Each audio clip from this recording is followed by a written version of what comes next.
Hello everyone, my name is Andy and welcome back to Building the Boss Board. This is episode 8, and instead of doing any playing, I'm just going to do a quick touch on things that are new since the last episode came out. A couple things are new. The two that we're staring at right here are the Digital Delay DD3 and the RV6 Reverb. If you watched Wednesday's Deals and Steals video, you'll know that this only cost me a whopping $20, and the gentleman who sold it to me said that he was having issues getting it working. But as of right now, it seems to be working okay. One of the inputs is a little, I think it's the output, is a little finicky, but for the moment it works. Decided to be honest with him and let him know, hey, it's working fine for me for the most part, and he's like, crazy, the thing must hate me. So he hasn't asked for it back or anything. If he did, I wouldn't blame him. So that's freaking amazing. What is supposed to go in this slot is a Boss DD8, which is kind of like the, I don't know, what would that be, like great-great-great-grandson of the DD3. You've got the 3, 5, 6, 7, and 8 in the Digital Delay series. There's also the DD3T, which I believe has a tap function on it. So that's what's supposed to be there. But for the moment, adding this on the end looks pretty nice, and even having a 300 millisecond delay from the DM2 plus the 800 here makes for some interesting layers. But anyway, the DD8 that I purchased used, it was $100. It was still Facebook, but it happened to be in, I think it was Virginia. Guy shipped it and it got lost in the mail, which is really crummy. The jury's still out on that one, whether it will be found. Here's praying, here's hoping that it does. But anyway, so two new ones, Digital Delay DD3, and then the RV6 Reverb I picked up last week. That was a Craigslist buy locally, and it was only $80. He was asking $100, and I got him to go to $80, more or less, because I didn't want to miss out on it. I missed out on another one that was $100 that the guy didn't want to budge on.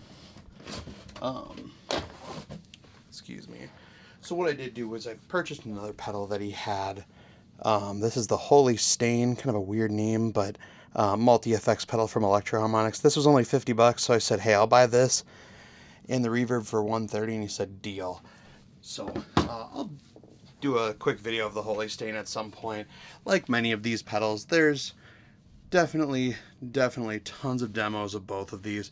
So again, today I'm going to forego playing and do a little more on the board itself. So $20 for that, crazy, and $80 for that, still a pretty good deal. They average usually probably like 100 to 120 online, and I think they're like 160 new, like a lot of the other ones. So still would call that a pretty darn good deal. So I'm going to zoom out here, and we're going to go back to the Boss board. So as of a week or two ago, I think the thumbnail in the last video had the 12 that I had on there at the time. I decided to take those all off, do some wiring or routing on the back, which I will show you, and put them all back on. So I'm just going to do pros and cons of the Aclam S2 pedal board. If you missed last week's episode 7, it's 44 minutes long, but there are some timestamps explaining a lot of the good, the bad, and the ugly, which I will recap here, and unboxing and putting it together. So it's very in-depth, a little rambly, but I think it's informative anyway. So what we have here, obviously you can read all these, except this is the Mega Distortion, which was from episode 2. What don't I have on here? For the moment, I'm just trying the CE3 chorus so I can keep the two CE2s from episode 4 nice and pretty. So I'm not digging too deep into what's that much better. For now, the CE3 does sound pretty darn good, so we're going with that. So pros and cons based on how I have this set up. So, sorry, I just needed to adjust so I can see a little better. So no stereo or anything. This is just straight through tuner, through to the chorus, up to the harmonist, through to the delay, out. Oh, just quick. The other reason I want the DD8, other than that it's more versatile, longer delay times, it can be a looper, so that's why it would still be on the end past the reverb there, which would be pretty cool.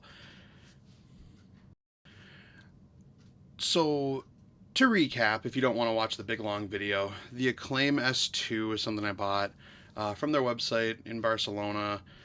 Got a package deal, which was the board, some accessories, things like that, as well as extra power supply mounting and a few other things. So, again, go watch the other video. I'll touch on that, or I'll talk about all that stuff. So, big thing is that I wanted to get a board that wasn't absolutely massive, but still could pack as many pedals in it as possible. So this is, I think it's 23.2 inches wide and is designed for 8 to 10 pedals approximately. What I was able to do was do some measurements and was able to do some overlapping here and get 12 on there. So if you're looking at the MD2 here, what you see is 1, 2, 3, 4 fasteners that are kind of clamped on the sides with little rubber pads, so should keep your pedals relatively safe, but idea being that there's no Velcro, especially when you want to keep things like your $100 1980 CE2 in beautiful shape. This is probably the way you want to go. So pros and cons with how I did this. Pros, I'd say mostly there's very, very few cons about this board in general. You get about 4 of these fasteners on, your pedal is going to be pretty solid, and that's me lifting the board, and this thing is freaking heavy, I will tell you that. But the way I was able to get 12 on here with the measurements was, again, staggering these things. So I did have to get a skinnier screwdriver to put in some of the fasteners, depending on kind of the order I did that.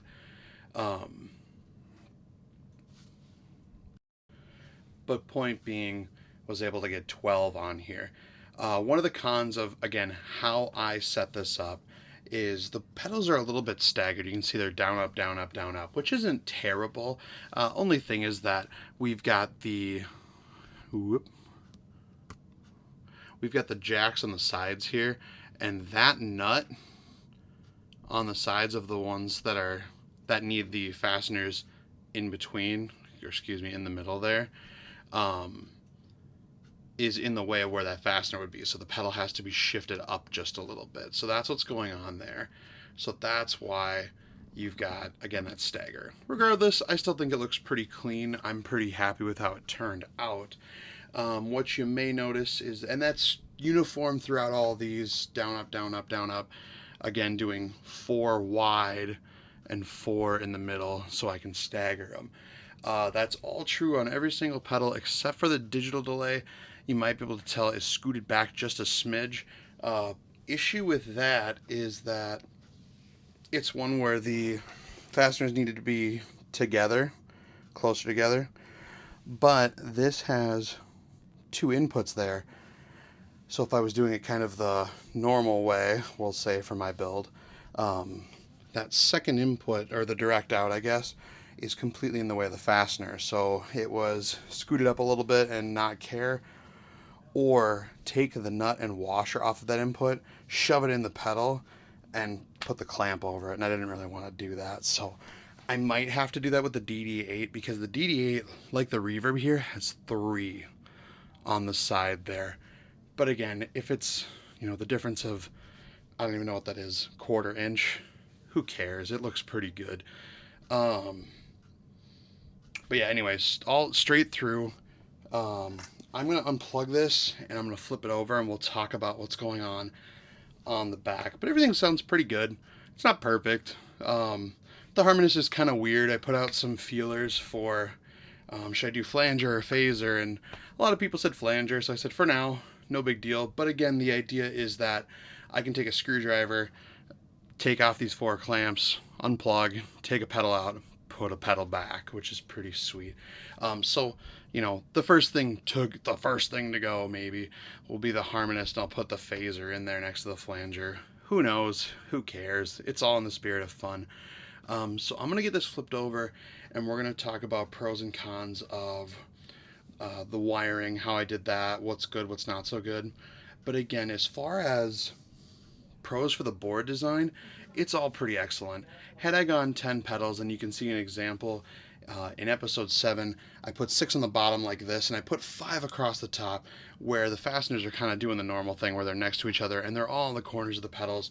There's more room, there's more space for cabling, and no worries about having a bazillion outlets on the side. So had I done it the normal or correct way, some of the issues that I'm experiencing wouldn't be a thing. So work with that and say, okay, under normal circumstances, there's a lot of pros here, and there definitely is.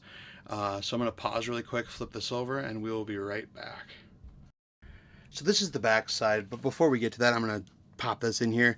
So this is on a Facebook group simply called Boss Pedals, and I totally commented and laughed and said, this guy, you stole my thunder.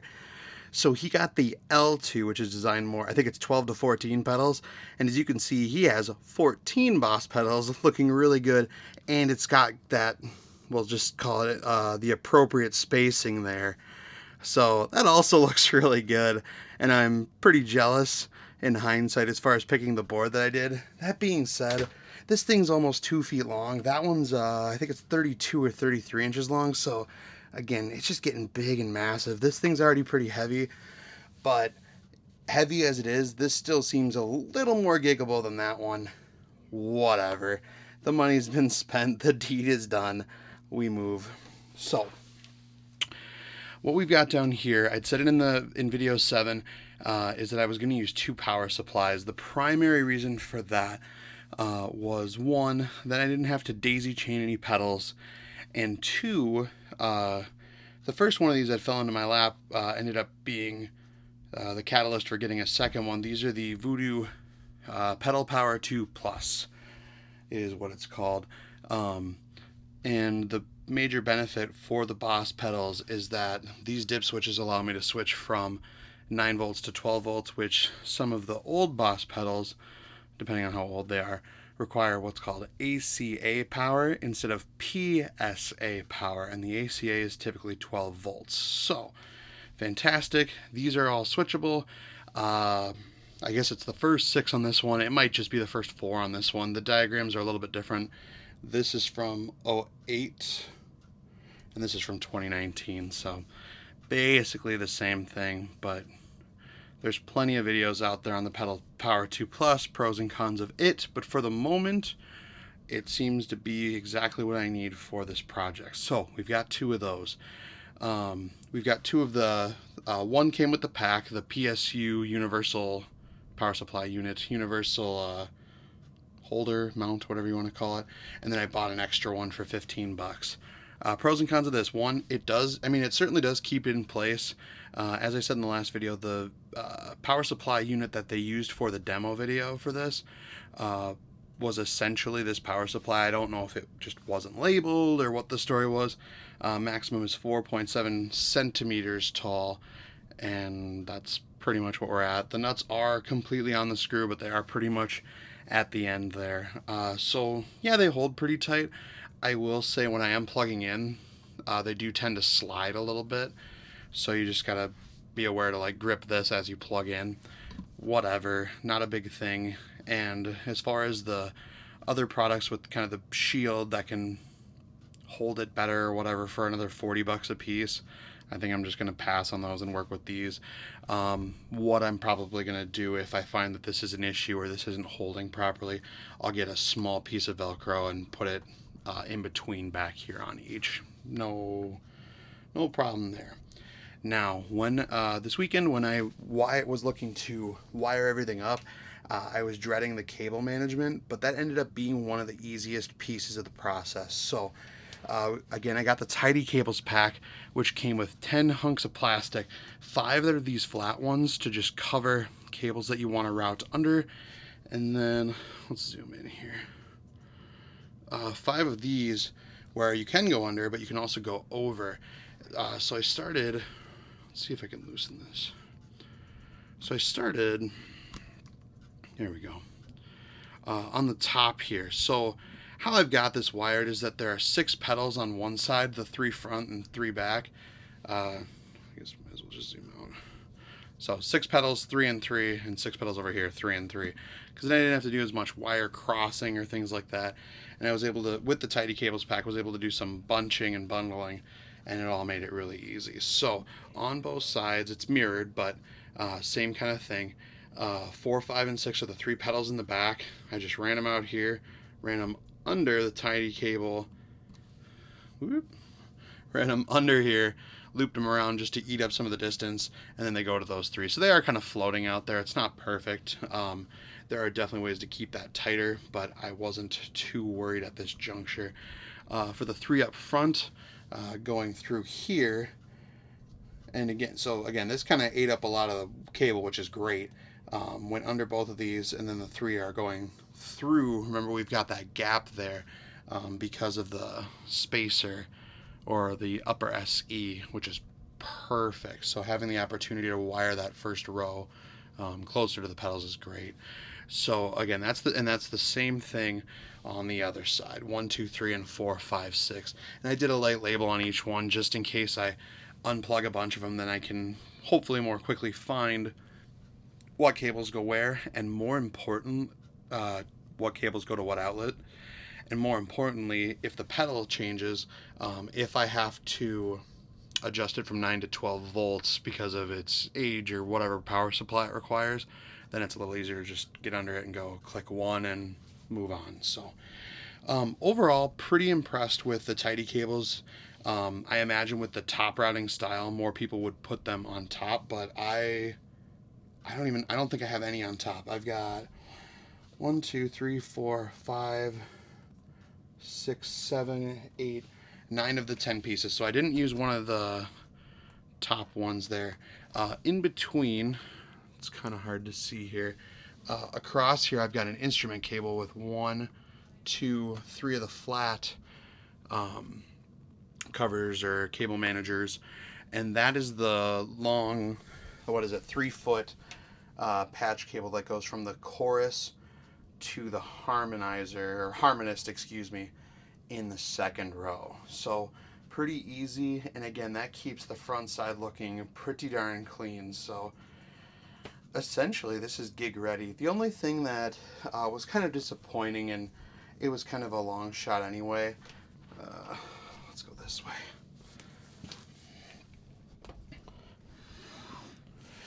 I purchased, hope you like my turtle's pillow there. I purchased a 1-foot cable with right end jacks that would go from a wall plug to one of these. So I was trying to plug one into the other, so I only had to have one power cable with me. I couldn't configure these to get those to match up without it being all over the place. So a bummer, but my Sweetwater rep said get one of the Y cables, it'll just plug into both. I said, okay, maybe I will. So moving on. So obviously, because I rambled, this video got longer than I was expecting. That's okay. But in summation, the Aclam S2 board is pretty awesome. Remember that if you take the upper out and both of these shelves are one layer, then you can put things on like wahs or other long pedals. All the fasteners will only face left or right. You can purchase 360 fasteners that will face any direction to get weird shaped pedals like a fuzz face, which is round. You can do kind of an X and get 4 of them on there. So Aclam has other options. This is one of the standard sizes. Again, the L2 is probably what I would have picked otherwise that I showed you in that Facebook photo. Again, super jealous of that guy getting 14 on there with some spacing. But that being said, I've still got a lot going on here, and I was able to get it a little more condensed, which I'm pretty happy about. Because again, that one's almost 33 inches long, so another about 9 inches longer than this one. So this fits in front of my 212, which is great. It looks great. Overall, it sounds great. Again, nothing's perfect, but either way, this has been a really fun journey. It's not necessarily over. There's other things to talk about, but beyond the fact that I'm missing the DD8, I'd say that we've made it. I've covered a lot of different general types of pedals. We've got drives. We've got, it's an equalizer. I don't even know what you call it. I call it the Swiss Army knife. It does stuff. we've got modulation, we got some weird stuff, we got delay, and we've got reverb. In some of my deals and steals, I've got, in both those episodes, I've got a wah pedal. I didn't opt to buy a Boss wah, especially because I didn't want to put it on the board, nor did I want to just kind of stick it next to the setup. So I've got a Morley wah if I really want to use it in this setup. So anyway, thank you so much for watching. This has been episode 8. Not necessarily the final episode. If that DD8 shows up, I'll do a brief demo of it kind of outside the board. And if more deals and steals come up, so like this just happened today. This is January 11th. If if $20 delay pedals that are normally $60 to $100 show up, hell yeah, I'm gonna pick them up. I'm gonna show them off, and yeah, that's about it. Well, I thank you all for watching. If you have any questions, thoughts, comments, compliments, like, comment, subscribe, all that good stuff. I'm still gonna have more, try to track down deals and steals for that series, as well as other stuff. But it's pretty much gonna be pedals. I've got a bunch of guitars, and I could do one of those. If anybody cares to see my messy room, there is a lot of cool gear amidst it, or around and in it. So we could do something like that. Let me know your thoughts down below. But I eventually, when I get my chops up a little bit playing wise, we'll get to some of the guitars, because they're semi-unique. Some that a lot of people have seen, some that not a lot of people have seen out there on the vast internet. So, all right, for the last time, bye-bye.